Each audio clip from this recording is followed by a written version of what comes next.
I, male, 30, had never met my stepbrother until last week. My parents split up when I was really young and I barely knew my dad.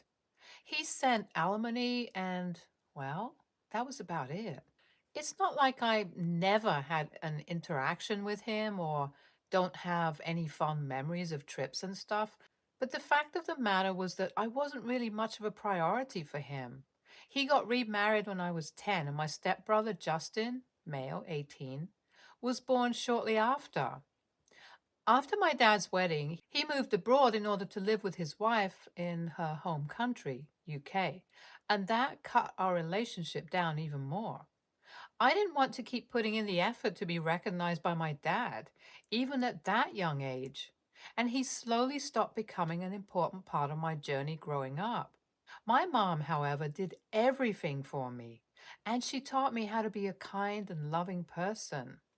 She always tried to help me understand my dad's point of view and was the glue that stopped me from completely cutting off all contact with him. However, she passed away when I was 20 years old due to cancer.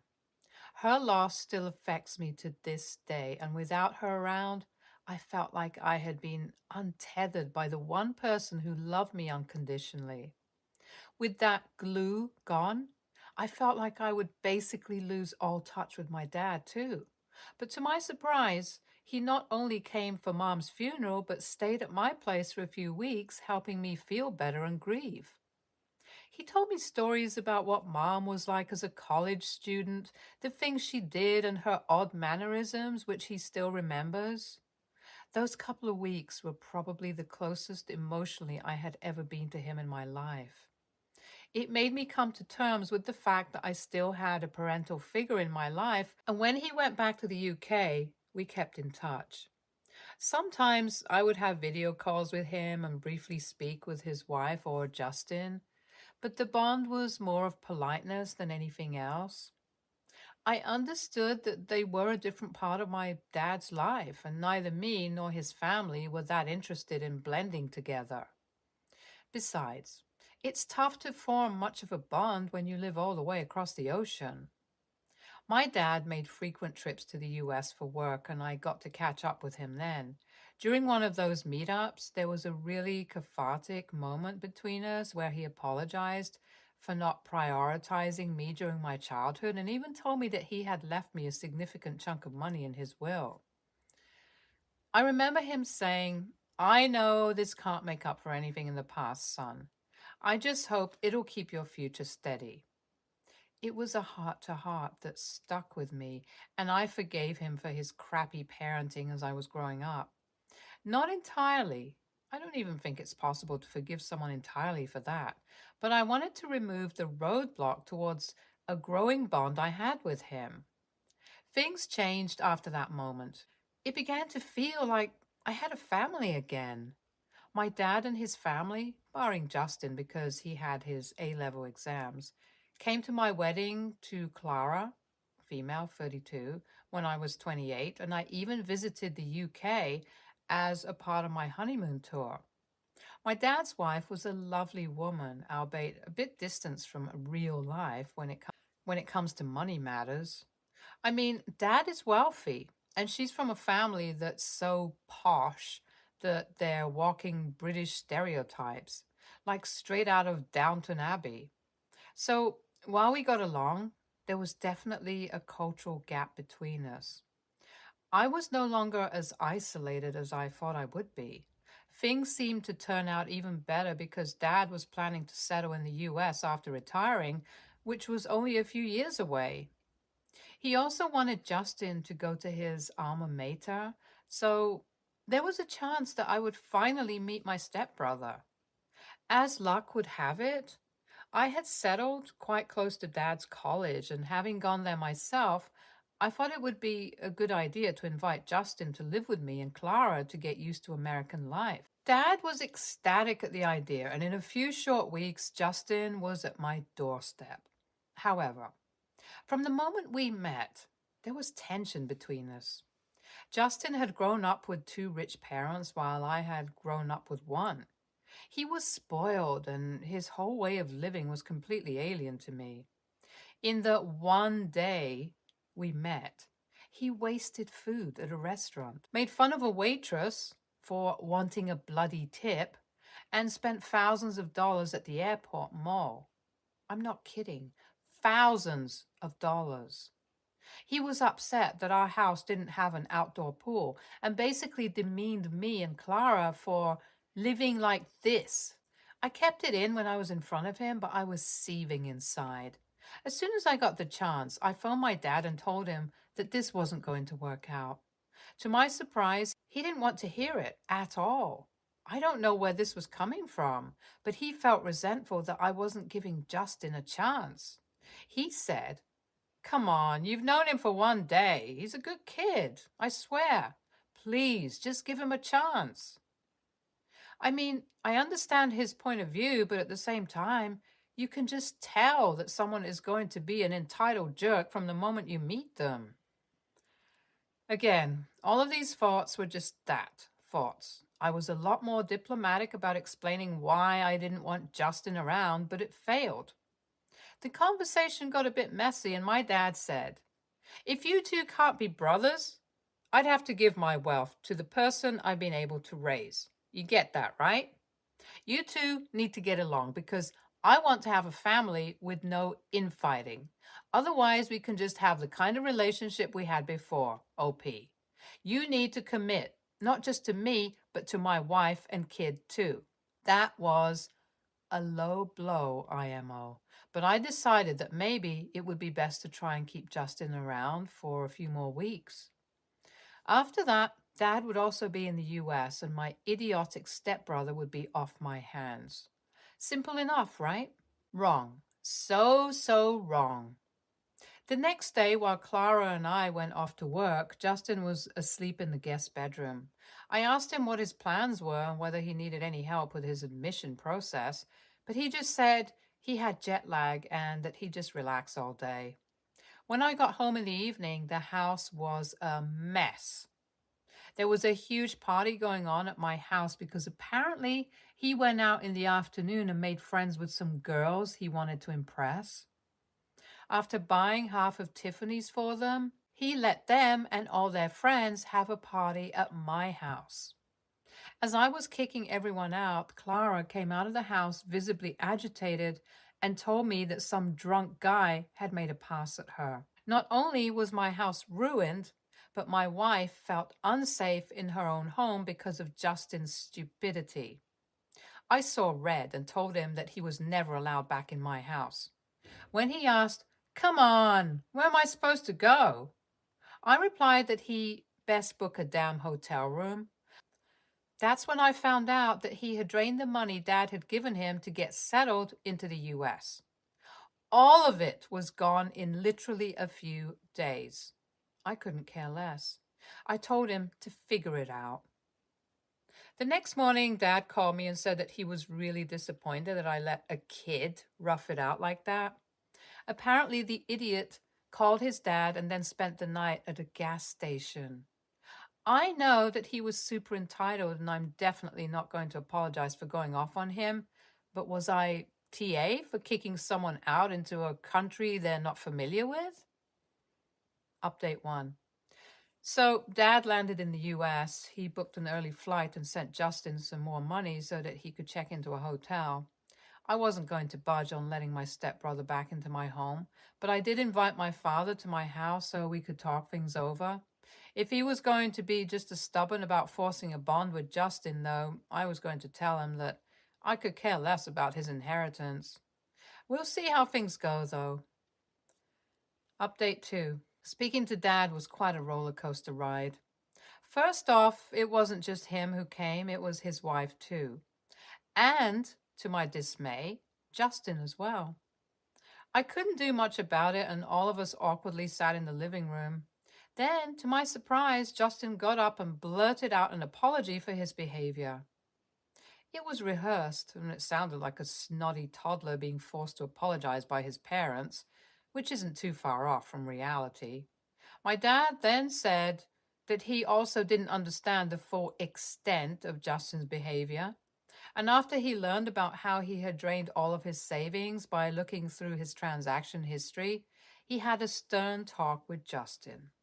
I'm not surprised that this kid gave dad a very different story than what had gone down, basically saying he lost his money through a scam to which he was a victim and I wasn't willing to hear him out. I scoffed at that and said, Dad, I appreciate you making your kid apologize, but it doesn't change how I feel about him. I won't let him stay with me, and nor would I consider him as my family unless he proves that he is genuinely sorry.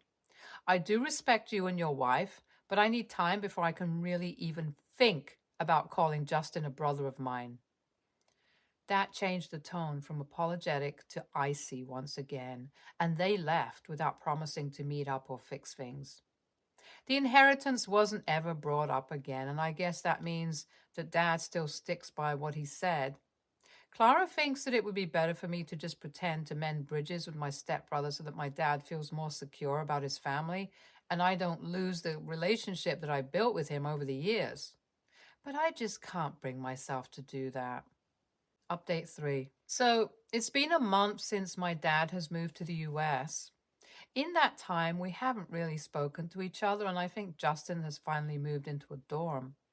However, to my surprise, I got a call from Dad's wife, and she had a heart to heart with me, which she admitted that Justin was spoiled because of her. My dad just wanted me to have a relationship with my stepbrother because he was insecure about bringing together the two different parts of his life. He thought that it was a prerequisite for me and Justin to respect each other in order to stop his family from being fragmented. He had confided in her about those feelings, but felt too ashamed to reach out to me.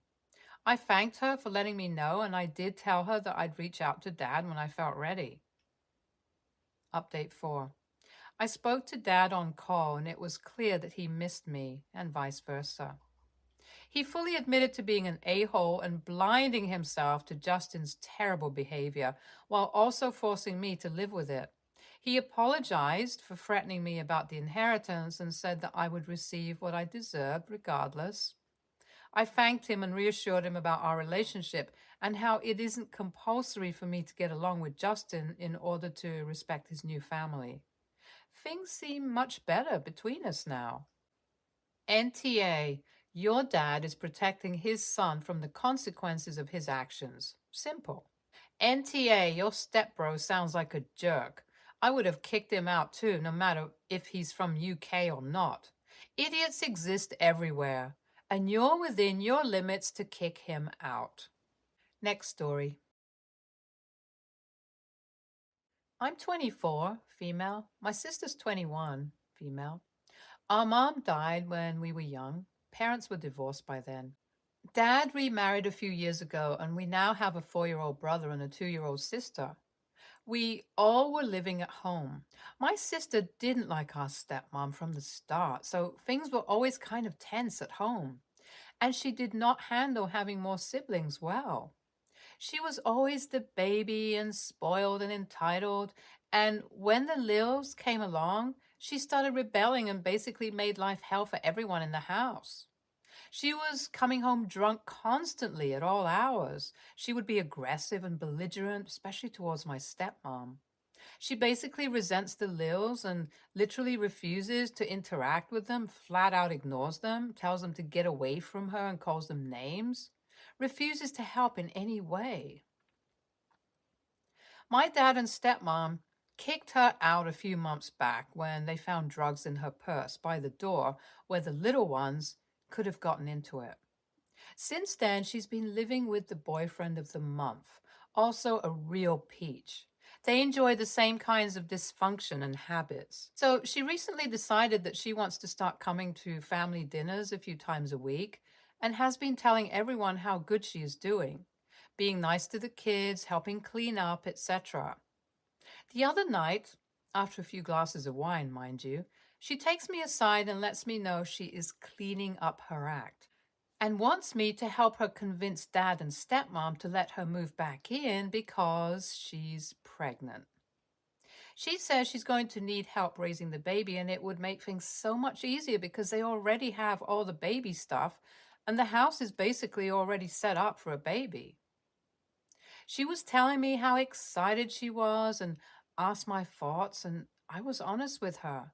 I told her it was terrifying, that she was in no way mature enough to do this, and that even her changes were for selfish reasons. I also told her I wasn't going to support the idea of her moving home if I was asked about it. She ended up getting really upset at me and storming out. And when my dad asked what happened, I told him. He was not happy and assured me that he would not be letting her move back in. So, AITA? NTA. She sits there drinking wine while pregnant, then acts insulted when you say she isn't mature enough to have a baby? Especially strange since her current plan to care for said kid is, I'll make my parents do it. It's clear she's highly manipulative, immature, and self absorbed. I hope you and your parents will be there for the poor kid when she inevitably neglects it. NTA, she asked for your help. You told her no and gave your reasons.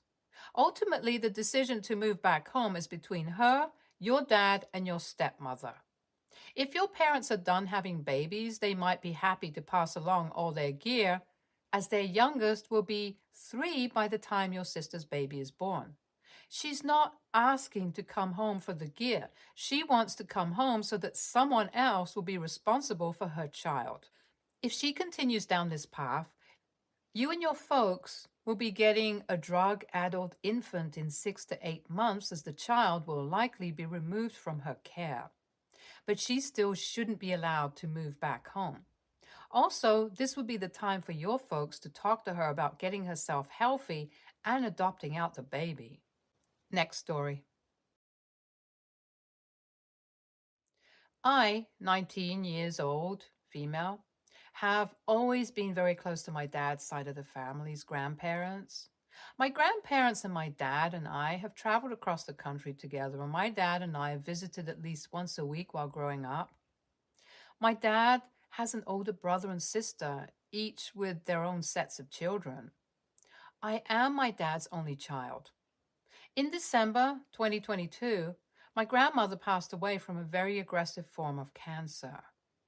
My dad and I were her primary caregivers throughout her final weeks of life, as she wanted to pass at home. One day, as I was sitting with my grandmother, she gave me her wedding and engagement rings as a 19th birthday present. I was completely shocked but flattered to be gifted these rings. But this gift upsets my entire family, as I was not the next in line to receive them. Shortly after her death, my grandfather received my grandmother's life insurance check.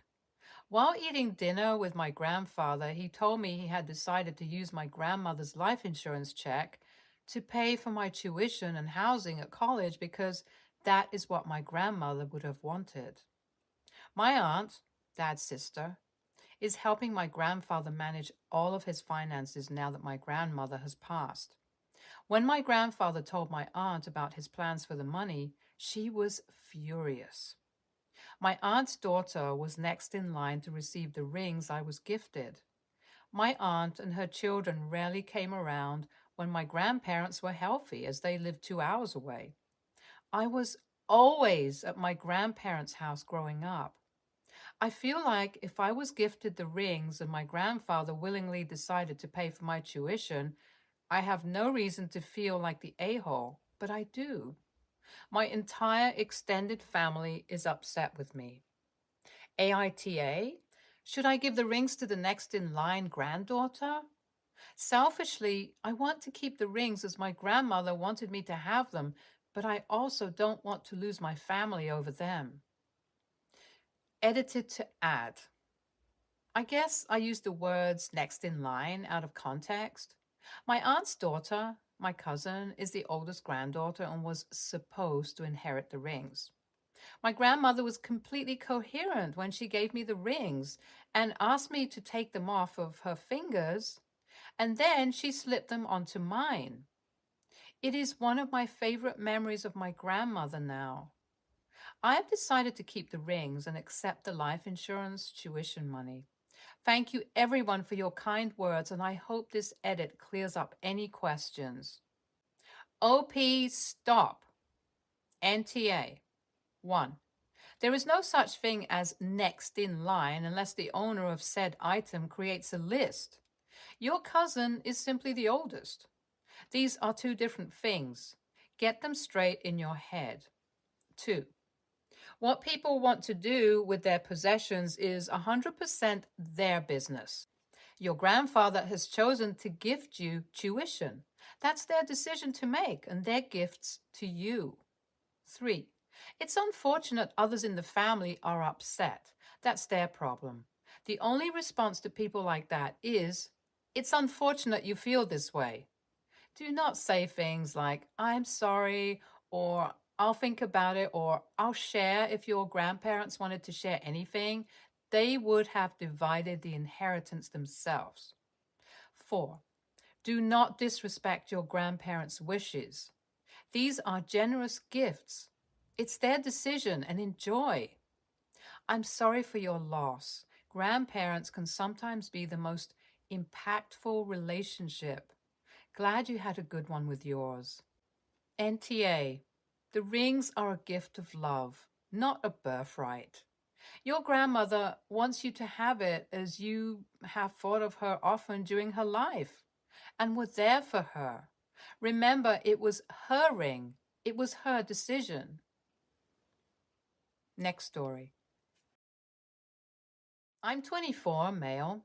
My girlfriend, 23, and I have a 2.5-month-old daughter. We have a system in place that works for us, as I've been back at work for about a month now. My girlfriend gets up during the night if our baby happens to wake up. Lately, she's been sleeping well during the night, so this doesn't happen often, as I have to be up at 4:30 a.m. for work. When I get home from work at about 3 p.m. most days, I take over and give my girlfriend a well-deserved break. I'll do any normal parent duties, etc., and even encourage my girlfriend to get out of the house if she wants and offer to pay for her to treat herself, whether it be getting her nails done or anything else she enjoys. I also cook dinner and clean up afterward while my girlfriend watches the baby. I also do our baby's nighttime routine every night before getting into bed myself at 8:30 p.m. We give her a bath at about 7:30 and then massage her and feed her, and she usually falls asleep halfway through feeding, formula fed. This system works for us, and while some people might not agree, I don't care at all. My friend and I were having a random convo over Messenger, and he was saying how keen he was to sleep in on the weekend. And I responded with saying, LOL, I wish. I don't sleep in anymore. We rotate getting up during the night on days I'm not working, which is the weekend, and I wasn't complaining. I was just stating a fact. And he asked me why I don't. And I responded with basically what I said above. And he said that was freaking stupid and I deserve to sleep in on the weekend because I work during the week. And I asked what he meant. He basically said the man that works during the week to provide should get to sleep in on the weekend. And I responded with saying, I hope he never has kids because I feel sorry for the woman who he has them with. And he called me an a-hole and stopped responding to me. My girlfriend told me I was a bit harsh, but I don't think I was. AITA? Edit. Typo in the title. I meant to say my friend. NTA. Though certain exceptions exist. Two parents are equally responsible for making a baby, so two parents should be equally responsible for caring for a baby. That responsibility will continue as that baby grows up. Beyond that, you and your girlfriend are in a romantic partnership, meaning there are two of you who should be sharing responsibilities beyond baby care. Harsh or not, you spoke the truth. I applaud you for being in a routine already for Bob. Hubby and I made a pact that on the weekends, he got to sleep in on Saturdays, and on Sundays, I got to sleep in. That worked well for us. And those who don't have children can't understand the problems of having babies in the house. Stay tuned for more stories from Argo.